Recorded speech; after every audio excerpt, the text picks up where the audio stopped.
To formulas जो कि इस यूनिट में मोस्टली यूज हो रहे हैं, that is cos n pi by 2 का स्टैंडर्ड क्या है, n sine n pi by 2 का स्टैंडर्ड ये है, दैट इज -1 एन बाय 2 अगर इवन होगा, और ये रिवर्स है, इवन पे ये 0, ऑड पे ये 0 और इसकी वैल्यू ये रहेगी। अब इसमें हम एक और क्वेश्चन कर लेते हैं, दैट इज लास्ट उसमें रैंडम इंटरवल का, कि फंक्शन की value is x for 0 to 1 and it's value is 0 for 1 to 2। ठीक है, इन्हें हम कहते हैं डिसकंटिन्यूअस फंक्शन, क्योंकि ये 2 पॉइंट फॉर्म में है। अब इन न्यूमेरिकल्स में क्या है, फंक्शन की अभी भी स्टैंडर्ड फॉर्म यही है, a0/2 an cos n pi x upon l sigma bn sin n pi x upon l, n varying from 1 to infinity and varying from 1 to infinity. Now what about L? L is upper limit minus lower limit by 2। जब भी numerical ऐसे break करके आएगा, upper limit वो हो गई जो इसमें सबसे मैक्सिमम वैल्यू हो गई, तो हम इसे 2 बार 3 बार एनी टाइम ब्रेक कर सकते हैं, बट अपर लिमिट होगी सबसे maximum value of x, it is 2। And similarly lower limit will be minimum of सारी जो x की वेरिएशंस हैं, इट इज 0/2। तो हमें L क्या मिल गया है, 1। नाउ अगर हम a0 का फॉर्मूला लिखेंगे, it is 1/L lower limit upper limit और फंक्शन की इंटीग्रेशन। 1/L हमें 1 मिला है, लोअर लिमिट 0 है, अपर 2 है। फिर अभी हम फंक्शन लिख नहीं सकते बिकॉज ये डिसकंटिन्यूअस है, तो अब नेक्स्ट स्टेप है कि हम इसे वैसे ही स्प्लिट कर लेंगे जैसा कि ये क्वेश्चन में ब्रेक था। तो after that we will do integration and find out कि कितना आएगा, 0 that is half. Similarly is for an के लिए हम क्या लिखेंगे, 1/L lower limit upper limit function की integration cos n pi x upon l के साथ। अगेन L हमें 1 मिला है, लोअर अभी भी 0 है, अपर अभी भी मैक्सिमम लिमिट को कह रहे हैं। फंक्शन अभी we can not decide in the whole interval, but yes cause क्योंकि L 1 है तो हमें यहाँ डिसाइडेड है n pi x आएगा। नेक्स्ट स्टेप है 0 से 1 पे हम यहाँ x लिख लेंगे एंड 1 ऑनवर्ड्स हम इसे 0 से रिप्लेस करेंगे। After that we will do integration, again यहाँ शॉर्टकट लगेगा और क्वेश्चन हो जाएगा। तो ये बेटर है कि हम यही एक जनरल फॉर्मूला लर्न कर लें और ये सब में एप्लीकेबल हो रहा है।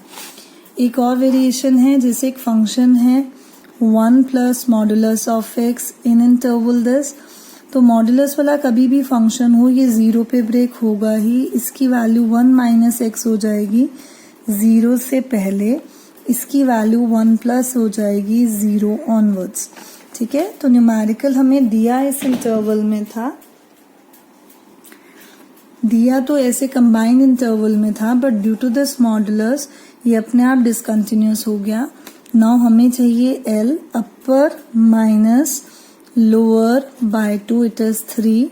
तो a0 का फॉर्मूला हो जाएगा 1/L minimum to maximum lower से अपर में फंक्शन की इंटीग्रेशन।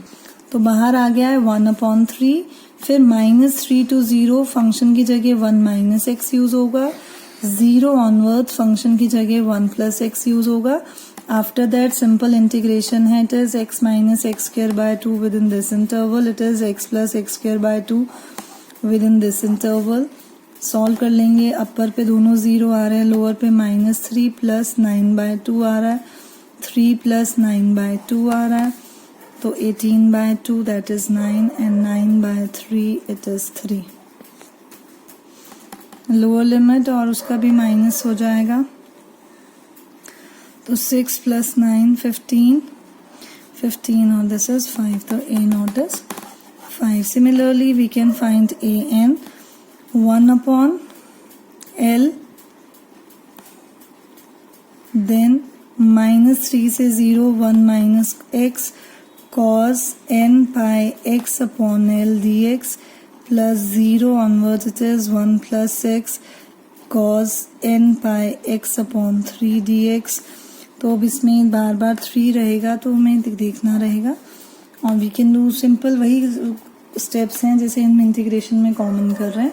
तो एक मॉडुलस वाली वेरिएशन भी है कि इसमें हमें फंक्शन खुद से स्प्लिट करना पड़ता है. Now I am discussing one more numerical. This is find Fourier series for this function. अब ये कंबाइन इंटरवल है, इसमें भी इवन और चेक कर सकते हैं. देख लीजिए फंक्शन कैसा है. इवन फोर एक कांस्टेंट टर्म है, it is always even. X square is also even. तो इस क्वेश्चन में one thing is for sure, bn 0 आएगा ही. फिर हम न्यूमेरिकल ब्रेक करके कर लेंगे. a0 l सर्च कर लेंगे, दैट इज 2, और इसमें सभी स्टैंडर्ड्स लगा लेंगे. That's it. यही है फोरियर सीरीज का मेन जेस्ट. इसमें ये 4 तरह के वेरिएशंस आ रहे हैं. अब इसमें आता है एक हाफ रेंज का. तो जब भी हाफ रेंज वर्ड आएगा या तो ये लिखकर आता है find half range cosine series, half range sine series, और I can only write Fourier cosine series, write Fourier sine series. ठीक. इसमें एक माइनर सा डिफरेंस है. जब हम फोरियर को साइन या हाफ रेंज को साइन कहते हैं तो हम कहते हैं function can be written as a0/2 an cos n pi x by l n starting from 1 to infinity. जब हम कह रहे हैं this is called Fourier cosine. जब a0 का फॉर्मूला होगा तो हमेशा एक बाहर 2/l लगेगा, lower limit upper limit function की इंटीग्रेशन में. an में भी बाहर एक 2 लगेगा, lower limit upper limit function की integration cos n pi x by l के साथ. ठीक. और जब हम फोरियर साइन सीरीज कहेंगे तो हम फंक्शन को लिखेंगे ओनली सिग्मा n1 से infinity bn sin n pi x by l, where bn is 2/l, lower limit upper limit function की integration sin n pi x l dx के साथ. ठीक है. One more remark, whenever numerical will be half range, your lower limit will always be 0. तो this is the main.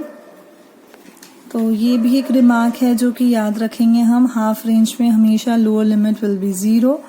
अब इस पे आप एनी नंबर ऑफ न्यूमेरिकल कर सकते हैं. एक मैं कोट तो, और L इसमें हमेशा अपर लिमिट को कहते हैं हाफ रेंज में. ये one of the most important thing है जो आपको याद रखनी है. हम हाफ रेंज में L का कोई फॉर्मूला अप्लाई नहीं करते हैं. तो अब न्यूमेरिकल है t 0 से 2 तक, न्यूमेरिकल है 4 - t 2 से 4 तक. हमें इस पे लिखा है find half range sign expansion. ठीक. वर्ड क्लियर है. हाफ रेंज साइन की बात हो रही है. हाँ, एक और चीज, अगर न्यूमेरिकल t में है तो थोड़ा ध्यान आप भी रखेंगे कि अब हमारा सारा स्टैंडर्ड t पे अप्लाई होगा. This is called Fourier half range sine series, where bn is 2/l, lower limit upper limit function की integration sine n pi t/l dt. t में है इसलिए हमने t में लिख लिया है. नाउ इसमें l क्या है, जो आपकी अपर लिमिट है वही आपकी l है. तो इस क्वेश्चन में l is 4. Clear. Now bn is 2/4. Lower मतलब कम से कम न्यूमेरिकल में it is 0, upper is maximum it is 4. Function की integration sine n pi t/4 के साथ. तो क्योंकि न्यूमेरिकल स्प्लिट है 0 से 2 तक, हम भी स्प्लिट करके अप्लाई करेंगे इसकी इंटीग्रेशन. 2 ऑनवर्ड्स न्यूमेरिकल स्प्लिट है 4 - t में. ठीक है. Next step is integration. Half t polynomial है first function, integration of second n pi t/4, further n pi/4 भी डिवाइड होगा, माइनस इसका डेरिवेटिव और इसका एक इंटीग्रेशन हो जाएगा n² pi² 16. Clear. Plus 4 - t as it is, minus cos np pi t/4 n pi/4 plus minus इस bracket का डेरिवेटिव इज -1, इस ब्रैकेट की integration is -n/p/t/4 n² π² 16 and इसकी लिमिट है 2 to 4 इन दो फंक्शंस की, इनकी है 0 से 2 और हाफ दोनों के साथ अप्लाई हो रहा है। अब जब आप अपर लिमिट रिप्लेस करेंगे तो इसमें जल्दबाजी में गलती नहीं करनी है, बहुत सारी वैल्यूज इस बार रिटेन हो गई क्योंकि ये π/2 देगा हमें ठीक है। और जब भी फ्रैक्शंस में रहते हैं तो ये हमेशा 0 नहीं होते हैं साइन, तो ये अपर वैल्यू पे रिटेन होगा साइन, लोअर पे yes of course it is 0, lower पे दिस वैल्यू इज 0। और जब हम इसको देखेंगे तो ये अपर लिमिट पे इसको 0 देगा बट लोअर लिमिट पे ये भी रिटेन होगा। तो वन सिंपल से थिंग है, sine of integer times pi ही 0 होता है, sine of fraction times pi retains. तो जल्दबाजी में ये गलती नहीं करेंगे, स्टैंडर्ड मैंने लिख दिया है वो यूज होगा and you can try this numerical too. Easy है बट हाँ थोड़ा कॉम्प्लिकेटेड लग रहा है बिकॉज इसमें ये पहले मैंने दोबारा से कह रही हूँ लिमिट्स रिप्लेस करने से पहले हम सारा ये रेसिप्रोकल कर लेंगे, प्लस माइनस कॉमन ले लेंगे, after that we will put the value. ठीक है, thank you students, this was all.